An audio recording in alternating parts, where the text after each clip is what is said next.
Excuse me, everyone. Sorry to interrupt your many conversations. Good afternoon and welcome to the second Lunchtime lecture series that we've been able to host here inside our barn and carriage house event center. If it's your first time in here, it's a wonderful new space. We do all our programming from here. We have a great history of it. That was our May Lunchtime lecture. You can find that. And now going forward, all of the content we're creating for this being filmed, not live, but direct to YouTube for now. So if you've missed a few, please go back and check our channel, and you can find it on our website, sewardhouse.org.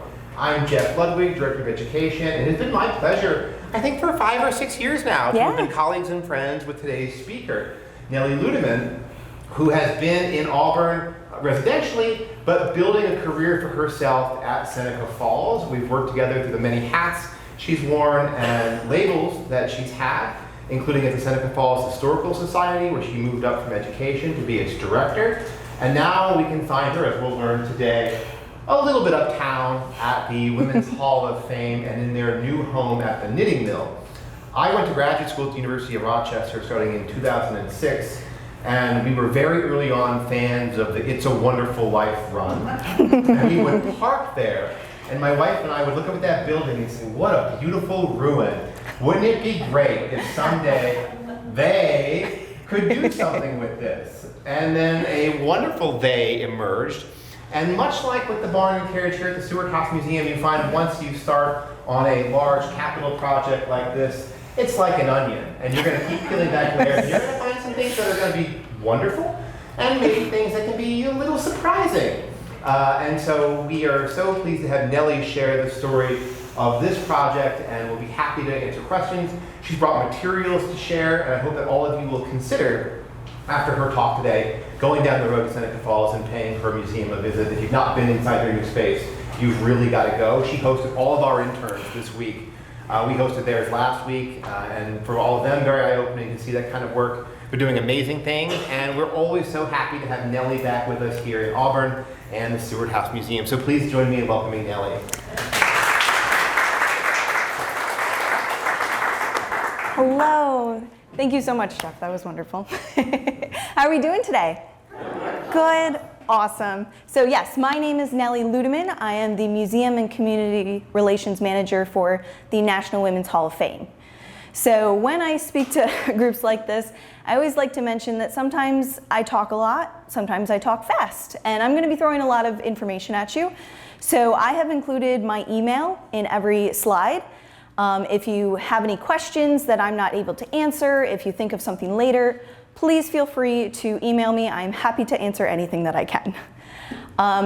I did bring, in the back, I've got some rack cards for the museum, some business cards, so once again, you can take my contact information with you.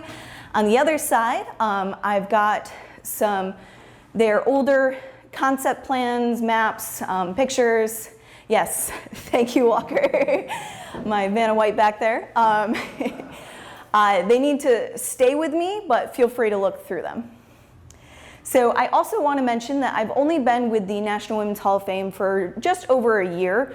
My 1-year anniversary was in May. So this project has been going on for many, many years. In fact, when they started doing the reconstruction on the mill, I was only a freshman in college. So when I start getting into the story of the mill and the project, I kind of lump myself and the National Women's Hall of Fame together. So I will say things like, we did this, or we made this decision. I had nothing to do with these decisions, but it's just a little easier to tell the story if we're kind of lumped together. So we're gonna test out the, very fun. So when Seneca Falls is mentioned to you, one of the first things that you probably think of is women's rights, right? Exactly. Understandably so. Women's rights is a huge part of Seneca Falls history with the 1848 First Women's Rights Convention, but we also have the 1923 introduction of the Equal Rights Amendment by Alice Paul. That was at our Presbyterian church. But what you might not think of, what people kind of gloss over, is that Seneca Falls actually has a very rich industrial history as well. The Cayuga-Seneca Canal is situated right in the middle of town, and that really allowed foundries, mills, and factories to flourish. So they all capitalized on that available water power and transportation capabilities.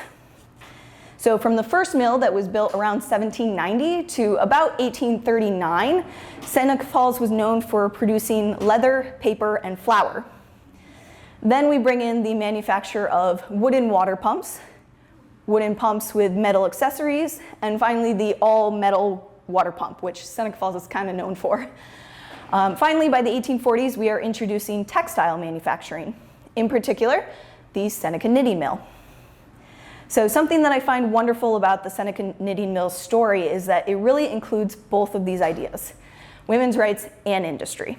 So we're getting a full package today. So before we get really into the Seneca Knitting Mill story, I just want to quickly go over my organization.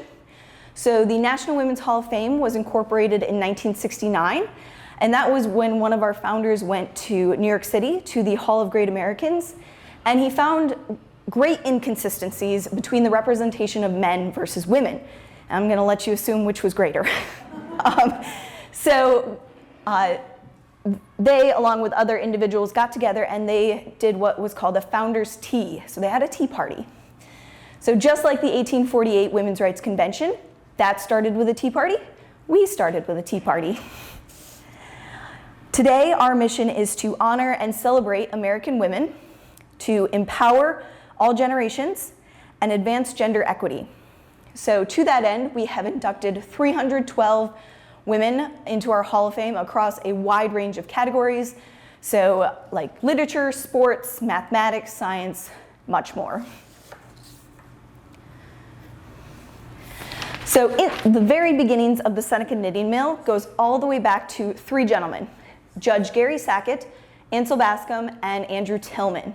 So these gentlemen were the key players in the development of the south side of the canal. They, along with 30 other residents in Seneca Falls, they all got together to discuss the creation of a mill such as this. So during that discussion, they all bought shares, and they became the first board of trustees. That company was called the Seneca Woolen Manufacturing Company. So one of the main goals of building this mill was to have a building where the 9 steps of wool manufacturing could happen all in one place. So to kind of take it out of the home, be someplace where you could buy it and not do it yourself. So even though the woolen mill in Seneca Falls was actually not near the main kind of hub of wool manufacturing that was in Washington County, we had the great thing that we had the canal, the Cuyahoga-Seneca Canal right there, as well as the Albany-Rochester Railroad. So both of those things really helped transport goods and raw materials. So the mill really became a depot where wool growers could bring their crops to the mill, and then manufacturers could purchase those goods for set prices. So construction on this mill started around 1829. It finished in 1844. And it was done by the Latham brothers, who were local contractors. There was 5 brothers. So the finished product was a 4.5-story limestone mill with a slate roof and a full-length clear story monitor in the attic. So if you notice, the pictures look a little different. So on this side, we've got our 4 stories and that clear story monitor. Here, we've got 1 less story. So that comes into play later when, in 1910, the state put in the barge canal system, and they actually flooded that bottom floor.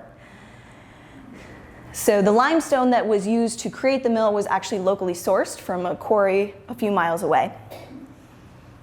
So for the next 75 years or so, the mill was passed through hands of gentlemen like Jacob P. Chamberlain, Abel Downs and Albert Jewett, J.N. Burdick and James Aiken, and Harrison Chamberlain. It went through financial difficulties, name changes, upgrades and expansions, and lots of debt. So this all led to the mill closing in 1905 for about 12 years.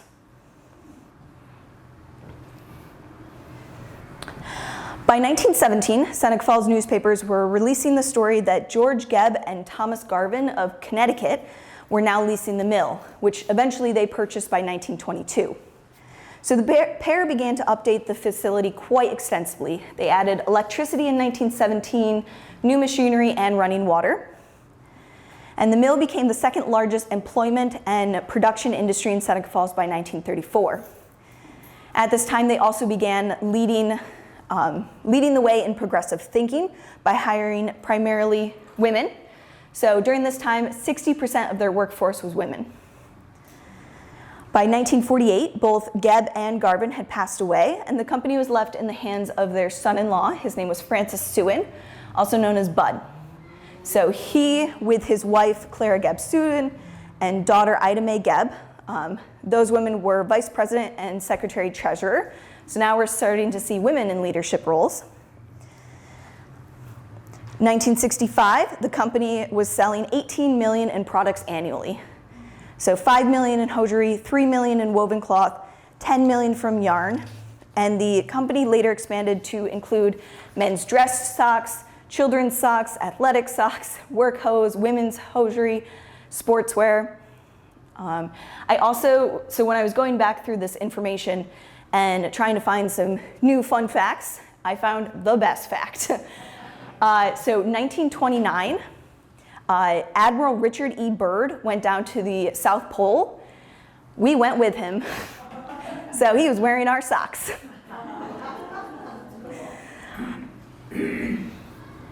So by the 1960s, Bud's son George started taking over the company, and he also put his mark on it by expanding it with a 25,000 square foot addition that was used as a warehouse but also increased production.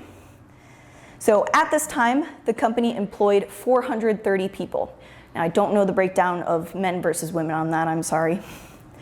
So it was also during this time that the company also just primarily focused on socks. So they would make wool socks, but they started also introducing polyester and other artificial fibers. So orders came from Eddie Bauer, Ralph Lauren, The Gap, Sears, and many others. Unfortunately, through the years, George incurred lots of debt, and he ended up selling the company to Ridgeview Incorporated, which was a company out of North Carolina, for $12 million in 1995. So that's a lot of money today. That was kind of the beginning of the end for the company, as Ridgeview was not favored by the community. They complained of out-of-state management, and that Ridgeview really didn't understand the culture inside of the mill, which was that they were very close. When the mill finally closed in 1999, Ridgeview claimed that the stock trends had lost them too much money to continue operating. So that's their statement. If you ask individuals that worked at the mill, they will say something very different. But when the mill finally closed their doors, they were the last standing textile mill in New York. So, wasn't that long ago. So since the closing of the mill, the people of Seneca Falls have really rallied around the historic building. They created the Seneca Knit Development Corporation, which was an organization that purchased the land and property to save it from demolition. So the Seneca Knitting Mill company itself was a very generational employer, which meant that your whole family worked there. I was talking to my coworker Nikki about this, and she said that she had an aunt that worked there. She worked there for like a day, but she worked there. And that's a very common story of people that live in Seneca Falls. Either they worked there or they had multiple family members that worked there. So this building and the company that was housed inside of it was really an integral part of the culture of Seneca Falls. So when it closed in '99, it was a huge blow to the community. And then to also have it abandoned, just like another blow. So in January of 2007, the building and land were passed in ownership to the National Women's Hall of Fame. So since then, the building has come a long way from where it was when it closed in '99 to now. Much of that credit goes to the Seneca Knit Development Corporation for saving the property in the building, but a lot of it does go to the National Women's Hall of Fame for their efforts in rehabilitating and creating this new space to showcase not only the mill's history, but all these amazing women who are pioneers in their field. So the Seneca Knitting Mill building is actually the third home of the National Women's Hall of Fame. So has anyone been to the Hall of Fame when it was on the other side of the canal? A few. That space was on the smaller side. So there came a time where the Hall of Fame really needed more space. They were inducting so many amazing women, they didn't have adequate space to really celebrate them. So the executive director at the time and many board members went on a hunt to find a new space, preferably in the Seneca Falls area. So the stories that we tell are really directly linked to the history of women's rights and very deeply embedded in Seneca Falls. So we wanted to stay in that area. You know, we wanted to stay where the history really was. And this coincided perfectly with the Seneca Knitting Mill building going up on market. So a building where so many women were able to find employment, especially during times when it wasn't really looked upon favorably for women to work. So the Hall of Fame was able to purchase the 36,000 square foot property from the Seneca Knit Development Corporation, and they had help from a very generous donation from the Koch family, and then they also had some inherited Environmental Protection Fund SHPO grants. So they had a couple areas of revenue that really helped them purchase that building.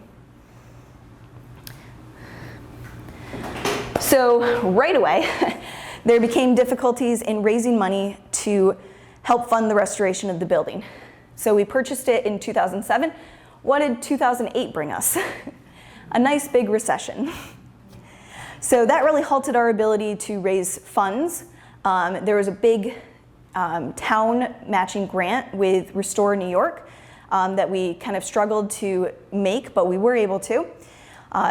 Finally, by 2012, we were able to begin phase 1, which encompassed abatement, stabilization, and a new roof. So we used the services of the MRB group to help as our architects, and we also used the Gilbane Building Company as our construction manager. They're out of Syracuse, I believe. So this phase 1 was finally finished in 2013. What was the abatement about? A couple different things. That's a good question that I didn't fully look into. But I mean, asbestos, any extra toxins and things like that. I know this might not fall under that, but the building was bowing out a little bit. So bringing that's more stabilization, I guess. But yeah. Infestation. Yeah, pests. Yes. So now we've got phase 2.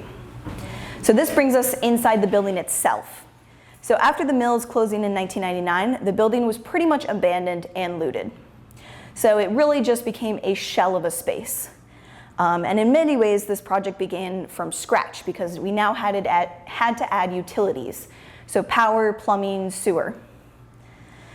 For phase 2, we met with many different architecture firms that were willing to put in the work for the project, but we found that CJS Architects, they had a woman-led group that actually really took the time to research the history of Seneca Falls and the mill itself. And with learning this history, they brought a certain sensitivity to the project that we just kind of felt that they understood where we were trying to go. So that's why we kind of went with them over any other companies that bid. So CJS was in charge of creating the overall concept of the property, both the building itself and the grounds, as well as the technical concept and design work that went into getting us into the building. So we also, during this phase, used Gilbane Building Company as our general contractor, general manager. So some challenges that we faced right away with getting into that first floor was, once again, money. We applied for many state and federal grants throughout the years to help fund this venture. And we are and were very blessed with a generous local community and broader community that really rallied around us and helped support our cause, which we were very thankful for. In a few slides, I'll have a full list of some of the, not full, but a bigger list of some of the grants that we used. I did not put in the slides all the people that donated because that would be another 20 to 30 slides. So I'm just going to thank them. So if you've ever worked on big projects with money issues, you know that with budget constraints comes now these hard decisions that you have to make on where you want the project to go. So we started having to really dig deep and have the conversations of what were our needs versus our wants. So recognizing that and then talking about maybe what can we do now, what needs to be done now, and then kind of looking at what can be done in a few years or in the next phase. So looking at the original buildings that were on the property, there were the main limestone building, and then there was these brick side buildings that you can kind of see in those two photos. So in the original concept material, everything was going to be rehabilitated and reused for something. So I've got two concept floor plans. So this is the second floor, this is the first floor. And this area right here with all the windows, that is our main limestone building. And then this would be those side brick buildings. So they were going to use every little bit of space. However, as work began on both projects, the brick on the side buildings and the historic smokestack actually began to disintegrate and made the conditions too dangerous to work in. So workers actually had to leave for their safety, and everything was halted. So this set the project back quite a bit because now we had to get permission from state and federal agencies to no longer use those buildings in the project. Now, if you've ever worked with granting agencies or state and federal agencies, I see a few of you nodding. Yeah, they're very strict on what you can do and not do, especially when it comes to historic preservation. So we were fortunate in this case that we were able to kind of plead our case, and both the state and federal agencies gave us permission to just scrap those buildings. We did kind of come up with a compromise that ended up kind of being a win-win for us. So there was one part of the building that faces the canal. It's northward facing, which would be not in this picture, sorry. But it was good enough to be saved. And so originally we wanted to put our mechanical room in the basement of the building. Unfortunately, due to the canal's water table, that became no longer viable. So we ended up putting our mechanical room in this brick part of the building. So that was kind of our nice compromise. So this mechanical room holds our HVAC system, our sprinkler system, emergency shutoffs, etc. The smokestack, they were also able to save. And I don't have very good pictures of it, but now if you drive by it, it has this metal cradle around it, and that really helps protect, stabilize, and preserve the integrity of it. So another challenge came in the form of our windows. The building has 105 windows. And when we began the restoration work, most of them were broken and falling apart, actually majority of them.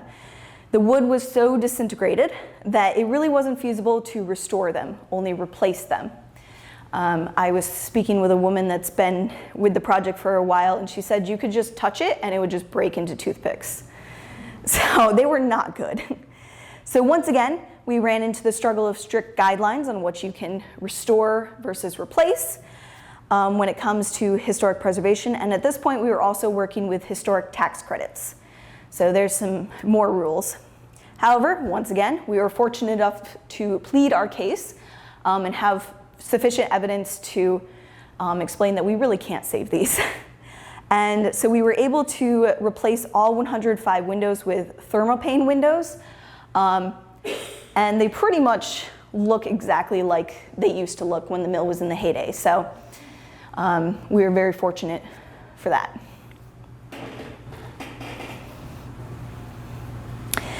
So the first floor work was finished by the end of 2019 with an original opening date in the spring of 2020. Now we all know what happened in 2020 that might delay that opening a little bit. So the Seneca Knitting Mill and us moving into it actually ended up opening in August of 2020. So even though everyone had to wear masks, it was a very, very well-attended event. I was told that people even came up from New York City for it, which is awesome. So now we are on to phase 3, which encompassed opening up the second floor of our building, an internal stairwell for not only emergencies, but for general going up and down the mill, and an accessible elevator. So the groundbreaking event for this phase of work was in October of 2022, and work officially began in the summer of 2023. So now we are working with LaChase Construction, and they are working as our construction manager and our general contractor. So funding for this phase mainly came from, once again, those historic tax credits. We received that funding over a period of 10 years, and it came in 2 phases, so 5 years per phase. And those actually lined up really nicely with our phases of work. So phase 1 of the historic tax credits lined up with phase 2 of our project, and phase 2 of the credits lined up with phase 3 of our project. And by the time that the funding ran out for that, we were done with this project. So it just all worked out. We finally had some good news.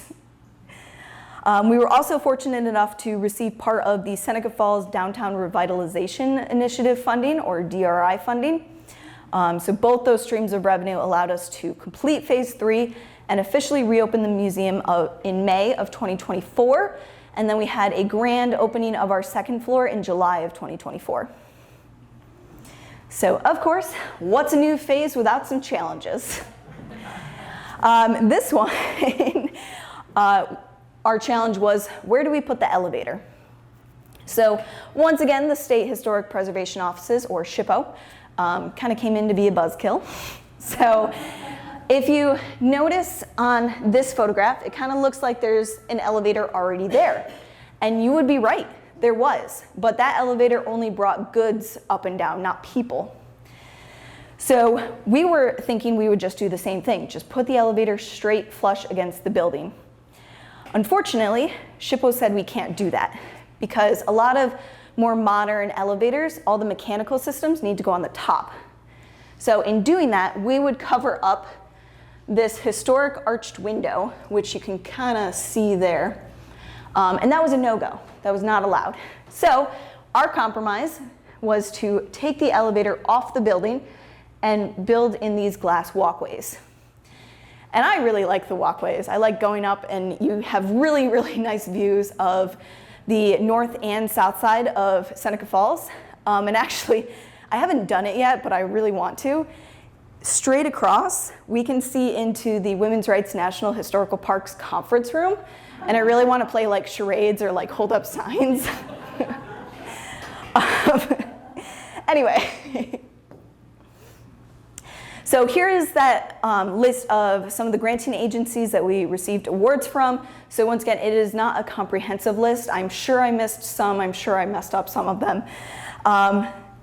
But that's a decent list.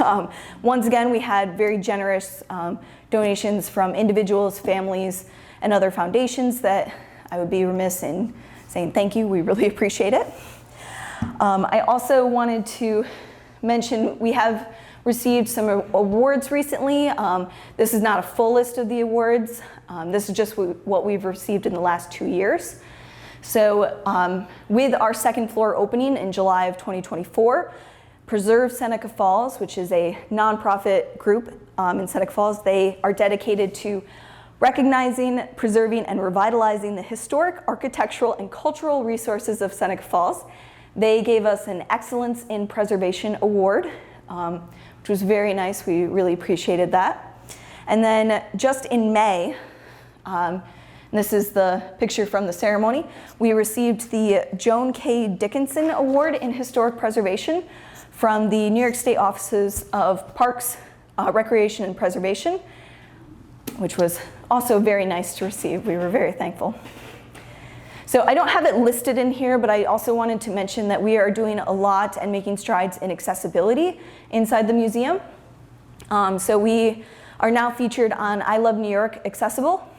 We are becoming a partner with Wheel the World, which is an accessibility site for those who have disabilities. And it's not just for handicapped disabilities, it's listings for hotels, excursions, museums, anything like that, that also caters to individuals who have hearing or vision difficulties as well.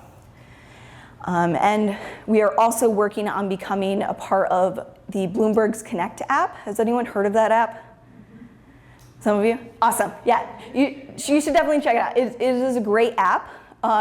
It is free, and a lot of museums and cultural institutions are on there, and you can provide guides, you can provide tours to your museum, to your space, and you can also add video and audio files. You can have like interactive maps on it.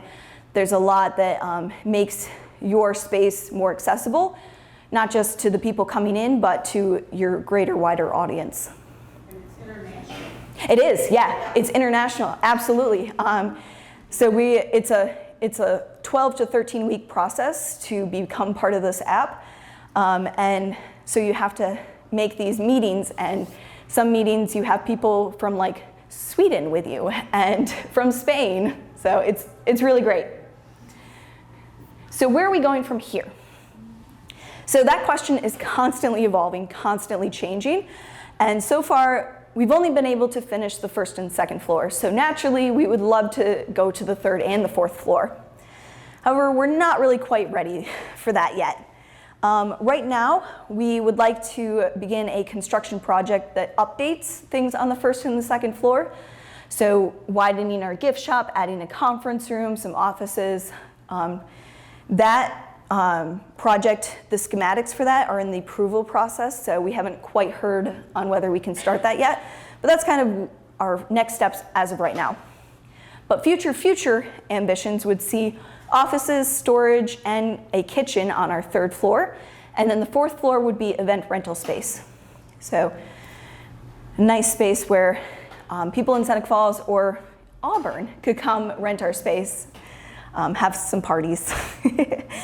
So once again, we're gonna have a lot of those big discussions talking about what our needs versus our wants are, what can we do now versus what we might have to wait a few years on.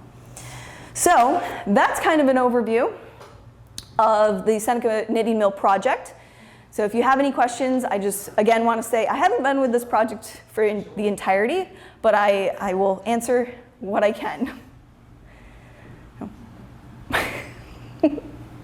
Yeah? Was there machinery left over from the knitting operation of the knitting mill? Or is that just junk? We do not have any machinery left over. We do have like one saw. It's very tiny, but I heard that a lot of, when the building closed, a lot of it was looted and scrapped. So we do not have any machinery. The Seneca Museum of Waterways and Industry, they have a very large scale, and they also have a smaller knitting machine that they are looking to pass on to us. So we are hopefully going to have that by the end of the year. But that's about it. Yeah? Could you just explain what you're doing there in that picture? Sure. So this is inside of our museum right now. That is what we like to call our weave wall. So we ask you to weave yourself into our story. So we've got all these wooden bobbins of yarn. You start with question 1, which is how old are you? And then you travel through to the end, and they ask questions like how big is your group? What causes would you like to see more of? What influences you? Who is a big inspiration in your life? So like a mother, a sister, an aunt, a mentor. So we change this wall about once a month, and that depends on how many people have come through, how much string is on it. And we do reuse that string over and over again. We just ran out, but we were selling little keychains that we use some of the string to knit little additions to the keychains. So we do count those strings, and we use that data to influence our next programs and exhibits. So we now do have a full year of data. So we're gonna start really digging into that soon. But it's a very popular part of the museum, yeah. Can you talk a little bit about the history of industry in Seneca Falls, or is that outside of your? No, I can do my best. You said this was the second largest employer in 1934. Yeah, so Gould's is going to be the big one, yeah. Water pump manufacturing is going to be the big industry. So the industry heyday for Seneca Falls would be 1840 to 1890. And water pump manufacturing, we also have, the textiles, we have lumber mills, granite mills, things like that. But there are 4 main water pump manufacturers. We've got Gould's, Rumsey and Company, Silsby and Co., and Cowing and Co. Cowing, they dissolved by 1873. They had a lot of stuff going on. They had like a tornado come through. They had mysterious financial difficulties. Just didn't work out well for them. Silsby eventually joined and became part of America La France. So they did water pumps, but they also went into a lot of fire engines and fire ladders. I want to say they were one of the first manufacturers of the extendable ladder. And then Rumsey, they survived all of the industry leaving the canal when the state came in to do that barge canal system. But they didn't survive very long, and I'm not sure why they kind of dissolved, but by the 40s they were dissolving. And then Sylvania took over that plant. Sylvania, and then they turned into Phillips in the 80s. But yeah. Are they still going? Phillips, I believe so. Light bulbs and I think so. Not in Seneca Falls. Yeah.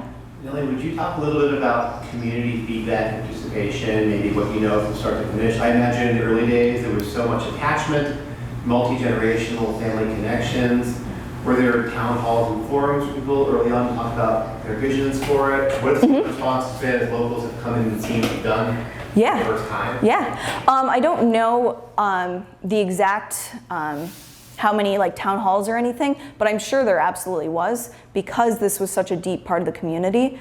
I know even today, the residents of Seneca Falls really have a deep connection to the building and really are invested in what we do, not only with our museum, but with the building itself.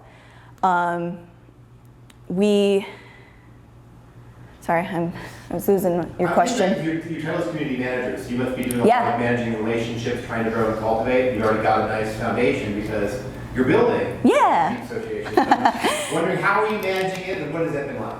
Yeah. So I mean, we do try and do outreach with the community. So I started this project when I was at the Historical Society, but it's an oral history project with people that have worked in the mill. And I would like to continue it, and especially as I've only interviewed one person that's worked on this project specifically, but I would like to get people that worked in the mill and then people that worked on the mill when we were getting into it. So that original oral history project, I only interviewed, I want to say 6 people, but every single one of them had at least 1 to 2 family members that worked in the mill. So really I interviewed like 15 people, and it was great. But I got a lot of great stories. Originally the purpose for that oral history interview was to look at the culture inside of the mill, especially when it came to women inside the mill. And then I also looked at the presence of Italians inside the mill. Seneca Falls has a very strong Italian population that also worked in the mill, so figuring out that culture. But with my interviews, 5 of those were women and 1 of them was a gentleman. And that was actually, I didn't originally think I wanted to have a gentleman, but it was great because I found a lot of inconsistencies on what happened in the mill. Sorry, I went around and around, but yeah. Are you able to incorporate that with the National Women's Hall of Fame? Because that seems like it would be a great partnership within that space of bringing in those oral histories and in having them as displayed as well. Absolutely, yeah. So we don't currently, we have a little bit on the history of the mill inside of our space. I would like to do something a little bigger, especially if we're getting that scale and that knitting machine. But with this Bloomberg Connects app, I can add those stories on there. And so as you're walking around, you can listen to those stories on your phone. But we also do have a few iPads that we can make accessible in maybe with videos and with closed captioning. I don't know how easy audio would be in that space. We just got a lot of sounds going on. But yeah. Anything else? Yeah. Are you going to mention your August 1st event? Oh, that is a great thought. Thank you. I'm gonna plug in here. So August 1st. So next Friday, we are opening up a new exhibit. It is called Mary Church Turrell and the Traveling Griots, Exemplars in Black Womanhood. So it is a textile-based exhibit talking about Mary Church Turrell as well as other prominent women in the suffrage movement, other storytellers, and this comes from, it was curated by, her name is Dr. Long, Dr. Kim Long. She is with the University of South Carolina, Beaumont, but she worked with the, Jonathan Green Maritime. Thank you. I knew it was Maritime, but the Jonathan Green Maritime Museum in South Carolina. So she is letting us borrow that exhibit. She will be at the opening. She's going to give some remarks. So it is 5 to 8 on August 1st. It'll run in the museum through the beginning of November. I don't have a solid end date yet, but beginning of November. Yeah, so you should all join us. Yeah. Is that devoted primarily to women of color? Or? Yes. Yes. Did you still have yours? Yeah, I just had a question about Yeah. the mill itself. Absolutely. Did it originate there because there were a lot of sheep farms around and a lot of wool available, or? I mean, we do have a strong agricultural area. I mean, you wouldn't think of it because we're talking about industry the most, but there was a lot of agricultural going on. And I think they were able to survive for quite a while on just the local product. Eventually they did start importing, and I know for when they were doing socks from the 1960s onward, they imported from New Zealand, wool from there. But I'm sure in the beginning they started out local and then expanded outward. Yeah. Yeah. How's the Cayuga Seneca Canal connected to the barge canal here in town? Like where does it meet up? I did know at one point. The lake, the canal comes, a branch of the canal goes down to Cuba Lake. Yeah. From Cuba Lake to Seneca Lake. Through Seneca Falls. Yes. I know. Nope, I don't know. That's a good question. I used to know the answer, but you'll have to talk to him. He knows. Well, thank you so much. Thank you. We appreciate your time today. That was a great presentation. I hope you'll take her up on August 1st. Yeah. Exhibit. Go visit her in general. If you're marking your calendars for us, summer feels like it's been happening for a long time, but we still have a month left of great programming. Getting into August, on the 12th, we're hosting a free Shakespeare in the Garden event. That's at 6:00 p.m. on August 12th. I get the exact, I think I know what it is, but I have 12th night on the 12th of August, of course. And our own Maria Coleman, Director of Development, is cast in the production. Our next Lunchtime lecture series is also that week. That's going to be on August the 14th. Our speaker that day is going to be Professor Ronald Burchart. He's emeritus at the University of Georgia. His research was on freedom schools in the South during Reconstruction. And for us, he's going to specifically highlight stories of local Cayuga, Onondaga County, and Central New York teachers who went to the South after the Civil War to teach in schools for newly freed men and women. So sort of local history meets the great swath. This is the same period of time that Secretary of State William Seward is serving under Andrew Johnson. Out of that time emerges the 14th and 15th Amendment. So our national sweeps of history and locally members of our community who went south to teach in those schools. So we hope you'll mark those calendars. We are working on our fall programming lineup now. We'll continue this series thanks to you and your support for always coming out for it. We hope we will continue to see all of you and more here for the rest of the year's programming. Go to our website, sewardhouse.org, and learn more about what's coming up. And definitely, again, go visit Nellie. Thank you. Thank you. Let me get your thumbs out. Oh, yeah.